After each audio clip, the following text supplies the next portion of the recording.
Non, non, 12 c'est minutes. quand je dis ça, c'est pour... Non, non, mais... Je suis assez dissert, donc... Non, mais vous avez le droit de... Olivier Leguet, bonjour. Bonjour. Vous êtes délégué général de l'association Culture Papier et donc directeur de la rédaction du magazine de l'association, le magazine Culture Papier. Alors je vais commencer par une question un petit peu provoque. On est ici dans le salon des marchands de presse, donc qui vendent encore beaucoup de papier. Est-ce que c'est toujours à la mode de dire que le papier va mourir ? La vraie mode, c'est de dire que le papier tue les arbres. Ça, c'est malheureusement depuis 30 ans. Vous l'entendez beaucoup, ça. Tout le monde est convaincu. Non, mais on fait des sondages. Malheureusement, les gens sont convaincus que le papier tue les arbres. Pour deux choses. C'est-à-dire que d'abord, c'est quelque chose. En parlant de zéro papier, on leur a fourgué l'idée que quand on faisait un livre, quand on faisait de la presse ou quand on faisait un cahier, c'était d'abord des arbres qu'on coupait. Les gens les plus sincères, les auteurs qu'on rencontre, comme Gulick, disaient en gros un livre c'est deux paires, c'est un arbre et un auteur. Et donc on a réussi à le convaincre, et c'est une façon de répondre à la question. Non, un livre c'est d'abord les chutes d'un arbre, c'est-à-dire qu'en gros on n'est pas assez idiot dans l'industrie pour prendre des troncs d'arbres pour faire du papier. Les troncs d'arbres, ça sert à faire des maisons, ça sert à faire des meubles. Et d'ailleurs, assez curieusement, je fais une parenthèse, sur cette utilisation, les gens sont relativement détendus. C'est assez curieux parce que c'est toujours le même arbre qui sert à la fois pour la construction et à la fois, que ce soit ses branches ou ses écorces, à faire du papier. Et l'autre auteur d'un livre, c'est évidemment les idées d'un auteur. Et je pourrais rajouter, puisqu'on est ici, ces deux autres auteurs qu'on oublie souvent. C'est évidemment le fabricant, c'est-à-dire que dans l'équipe qui fait un livre ou un journal, c'est toute une équipe de concepteurs, de graphistes, d'informaticiens, puisque encore une fois, on n'oppose pas papier et digital dans cette affaire. On dit simplement qu'il faut pouvoir aller jusqu'au process de l'outil et de l'objet, c'est-à-dire de faire des livres en papier ou des journaux en papier, parce que c'est c'est totalement plus efficace en termes de lecture, d'attention, de mémorisation. Alors après, beaucoup de gens considèrent que c'est du gaspillage. Non, parce que le gaspillage, c'est quand on n'en fait rien. Mais quand on le recycle, et les gens ne savent pas qu'un papier se recycle entre 8 à 7 fois en fonction des usages. Donc ce que je vous propose, c'est de retenir qu'il y a 4 auteurs. Il y a un arbre avec ses chutes, il y a les idées d'un auteur, il y a un fabricant et le dernier point, il y a évidemment des distributeurs. Si vous ne pouvez pas accéder à des livres ou à des journaux à travers des distributeurs, que ce soit des livres ou des maisons de presse, eh bien vous perdez l'intérêt de la presse. Donc ça c'est première idée reçue, donc le papier tue des arbres. La deuxième idée reçue, des gens nous disent « Oh ben non, moi je vous lis plus en papier, je vous lis en numérique, ça pollue moins ». Alors là, évidemment, c'est beaucoup d'incompréhension, mais ce n'est pas très compliqué et on peut accepter l'idée que les gens sont ignorants puisque tout est fait pour leur faire oublier et c'est le génie du digital quand on parle du cloud.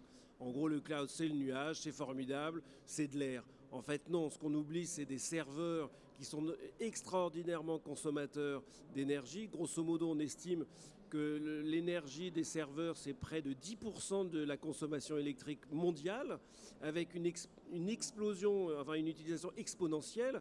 Et d'ailleurs, les grands spécialistes du CNRS considèrent que si on continue à ce rythme, de toute façon, on aura des problèmes de consommation électrique, surtout que dans le même moment, les gens qui pensent que le numérique, c'est le nirvana en termes d'environnement, oublient de penser qu'il faut quand même de l'électricité. Donc ils veulent à la fois plus de charbon, à la fois plus de nucléaire, à la fois surtout pas d'éoliennes chez eux et encore moins de panneaux solaires dans leur jardin. Donc il y a un léger problème sur la production d'électricité. Or, face à ça, il y a des gens qui aspirent la consommation électrique de façon exponentielle. Autre dimension que les gens ignorent, c'est évidemment qu'une tablette, c'est constitué de métaux rares. Alors évidemment, il n'y a pas tellement de mines en France qui constituent ces métaux rares, enfin qui sont la base de la constitution d'une tablette, d'une pile, parce que n'oublions pas qu'en gros, il y a un livre formidable qui s'appelle La guerre des métaux rares, qui explique de façon extrêmement factuelle que la transition environnementale et écologique s'appuie essentiellement sur des métaux rares qui sont dévastateurs et en termes environnementaux dans les pays, que ce soit la Chine ou l'Afrique, et avec des enjeux géopolitiques qui sont devant nous, sachant que c'est l'intérêt de cette enquête, c'est de montrer que l'astuce des Chinois, c'est d'être devenus maîtres pratiquement de tous les métaux rares pour pouvoir faire du chantage sur le thème. Maintenant, c'est chez nous que vous allez fabriquer et les piles et les tablettes, etc., etc., avec les enjeux qu'on connaît en termes de balance de paiement. Donc, en gros, le vrai sujet, c'est de s'interroger de façon globale sur ces problématiques-là. Et sur le papier, il est fabriqué pour l'essentiel à partir d'une ressource naturelle, l'arbre qui repousse, qui se cultive et qui en plus est capteur de CO2. Donc en gros, l'avenir de la planète, c'est d'abord des ressources qui sont bien cultivées pour capter le CO2. Qu'est-ce que vous disent les gens quand vous faites des enquêtes sur les avantages du papier? Qu'est-ce qu'il y a? On est plus attentif, on a plus de sensations. Quelles sont, en quelques mots, les qualités du papier? Alors les principales qualités, et pour moi c'est des valeurs, c'est d'abord l'attention. Ce qui est la nouveauté dans les problématiques autour de la complémentarité digitale papier, c'est l'attention. On a compris que grosso modo, pour aller dans la mémoire profonde, le livre, le temps d'absorption de l'information et de la compréhension, ça passe par un silence, ça passe par quelque chose qui n'est pas un flux, ça passe d'abord par quelque chose que vous avez dans les mains. Ça vaut aussi bien pour la lecture, et les études montrent aussi que ça vaut aussi pour l'écriture. Le fait d'engager la main, voire même tout le corps dans l'écriture, ça vous donne une compréhension et surtout une attention démultipliée, alors que le geste de passer le doigt sur quelque chose de lisse, c'est quelque chose qui ne mobilise pas le corps et justement qui le rend nettement plus paresseux. Donc le livre est quelque chose qui a une dimension corporelle, donc l'attention. L'autre dimension, évidemment, c'est la mémorisation. Mais ce que nous, on défend beaucoup, c'est la dimension de sensualité. Que ça soit pour un livre, même pour un journal, et encore plus pour un certain nombre de documents que certains honnissent, mais qui sont très importants, tout ce qui est catalogue et imprimé publicitaire. Et alors justement, quand on parle de presse, donc on le voit, hein, les ventes du papier pour tout ce qui est quotidien sont en baisse. En revanche, on voit apparaître encore cette semaine une belle revue papier qui vient de sortir, lancée par Eric Fotorino, Zadig en papier. C'est-à-dire que est-ce que le papier permet aussi de monter en gamme, de faire des produits de luxe, de faire des produits qu'on aime conserver? En fait, ce n'est pas tant une problématique, on va dire, élitiste, c'est surtout une problématique de flux. Il est évident que le modèle économique de la presse quotidienne qui se retrouve en compétition avec les radios et maintenant 4 ou 5 chaînes d'information continue, c'est vrai que vous n'avez plus besoin de votre quotidien et Internet. Vous n'avez plus besoin de votre quotidien le matin, même si certains le gardent de façon sensuelle, comme un rendez-vous déterminant pour préparer leur journée. Mais c'est vrai qu'en termes d'information, vous avez maintenant l'information rapide, vous l'obtenez pratiquement instantanément. Et vous l'avez en plus sur votre portable. Ce qu'il vous manque, c'est l'approfondissement et la logique des succès en ce moment de presse qui fonctionne en plus sans abonnement, sans publicité, c'est d'appeler l'attention de son lecteur avec un contenu qui vaut la peine, qu'on ne trouve pas ailleurs et qui demande du temps pour le lire.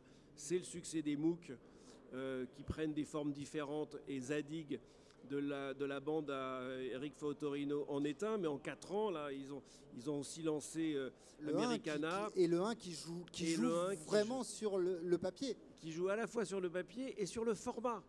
De toute façon, cette approche de changement culturel en fonction des nouvelles attentes, il faut changer les formats. Ça vaut pour le concert classique, ça vaut pour le concert tout court, enfin pour la musique qui est maintenant en streaming. Donc en gros, les créateurs doivent s'adapter aux attentes. Ce que défend Culture Papier, mais beaucoup d'adhérents derrière nous, c'est qu'il faut garder le choix. Si vous retirez tous les circuits de distribution, vous supprimez la possibilité d'y accéder. Si vous supprimez toute forme, par exemple, de propagande électorale sous forme papier, le seul choix que vous avez, c'est finalement d'aller dans votre communauté Internet, et donc vous n'êtes plus informé démocratiquement. Sans parler en plus, ce qu'on découvre de plus en plus, des manipulations à l'intérieur de ces outils. Bien sûr. Et alors pour terminer, donc on voit toujours quand même des nouvelles publications qui sortent. Le e-book n'a pas tué le livre papier qui se porte plutôt pas mal en France. On assiste un peu au retour des cartes postales plutôt que des SMS. Vous êtes confiant? Le papier va gagner? Alors, on ne peut pas être confiant parce que ça voudrait dire que grosso modo on reviendrait en arrière. Je ne crois pas qu'on reviendra en arrière. On reviendra sur des usages avec des valeurs différentes. Il est clair que l'information, vous l'avez en temps réel et en flux continu, quel que soit le média. Donc en gros, ils se complètent. Ce qui est passionnant avec l'ère que l'on vit, c'est que c'est le retour à la qualité du contenu. Ce n'est pas un journaliste que je dirais ça, c'est que maintenant l'enjeu, ça va être le sérieux du contenu, parce qu'en plus on n'a pas parlé de deux autres dimensions que le papier, je dirais, isole. C'est la protection des données personnelles. Bien sûr. Parce qu'en gros, quand vous êtes en papier, je suis désolé, mais personne ne sait ce que vous lisez. Vous savez, les gens ne savent pas à quelle page vous vous arrêtez. Et donc c'est une totale liberté. Et l'autre dimension, c'est que vous n'êtes pas le produit. Quand vous achetez quelque chose, vous cherchez une information, vous êtes libre de le faire et personne n'a votre nom. Donc ça, c'est une dimension de liberté individuelle auquel on croit beaucoup et qui est l'avenir. De là à être confiant, je dirais les obstacles et les difficultés sont quand même devant nous. C'est-à-dire qu'il va falloir lutter pied à pied contre, je dirais, la dématérialisation forcée, presque idéologiquement justifiée, alors qu'on peut s'interroger, faire la pause et se demander si tous les progrès valent la peine. Merci beaucoup. Merci beaucoup. Bonne journée. Oui, c'est vrai que